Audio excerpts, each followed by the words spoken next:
The sun hung low over the dusty streets of Arden Ridge, turning the town gold as the day pushed toward evening. People hurried past without noticing the thin boy sitting on the curb outside the gas station, his knees drawn to his chest, his face bruised from the night before. His name was Rylan Ward, 15 years old, homeless for almost a year, and already carrying more scars, inside and out, than most adults. On this particular morning, however, something happened that would change not only his future, but the heartbeat of an entire town. It all began with a single moment of courage, a moment no one expected from a kid who owned nothing but the clothes on his back and a stubborn streak that refused to die. If you believe kindness and second chances still matter in this world, please take a moment to like, comment, share, and subscribe to Light of Kindness. Your support keeps stories like this alive. Rylan had learned to survive by becoming invisible.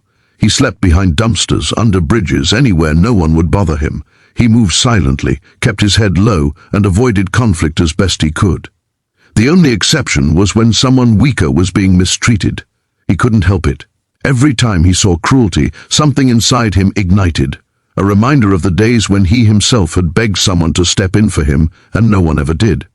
That was why, when he stumbled upon the 3 local troublemakers beating down a stranger behind the gas station, the kind of men who liked throwing their weight around, he didn't hesitate.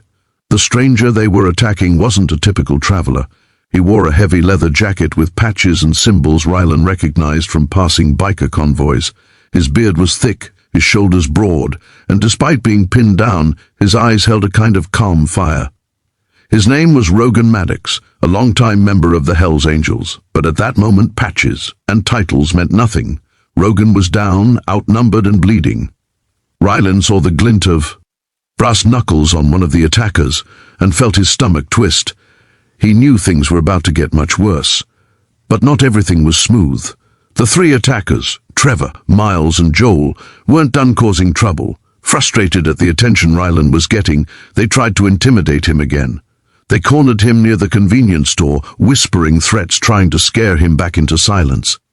This time, however, Rylan didn't cower. He stood tall, bruises still healing, but his spirit stronger than ever. Before the attackers could act, a dozen bikers emerged from behind the parked motorcycles, their shadows stretching across the pavement. Without a word, the attackers fled, realizing the kid they once saw as weak was now backed by 1,000 guardians. Word spread quickly. Soon reporters and curious visitors began traveling to Arden Ridge, trying to understand how a small homeless boy had managed to unite so many rival biker groups into one cause. The town saw a surge of kindness, restaurants offering free meals to those in need, neighbors helping neighbors, old conflicts forgotten. It was as if the bikers had sparked something the town didn't know it had lost. Rogan and the others wanted to do more, so they organized a massive charity ride right through the heart of town, raising funds to build a youth shelter. Rylan rode with them, sitting behind Rogan on the polished Harley, the wind rushing through his hair as the engines thundered like a promise beneath him. People lined the roads cheering, some wiping tears, others holding signs that read, "Thank you, Rylan." No one had ever thanked him before. The feeling stirred something deep inside him.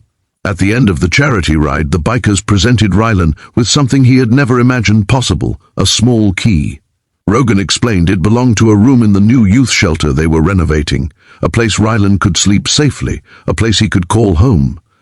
For a moment Rylan didn't speak, he simply stared at the key, overwhelmed by the weight of the gesture. He had craved family, belonging, protection, and these men, feared by many, had given him all of it without asking for anything in return. But the biggest moment came the following afternoon. The entire biker community gathered in the town square, a sea of leather jackets and roaring engines.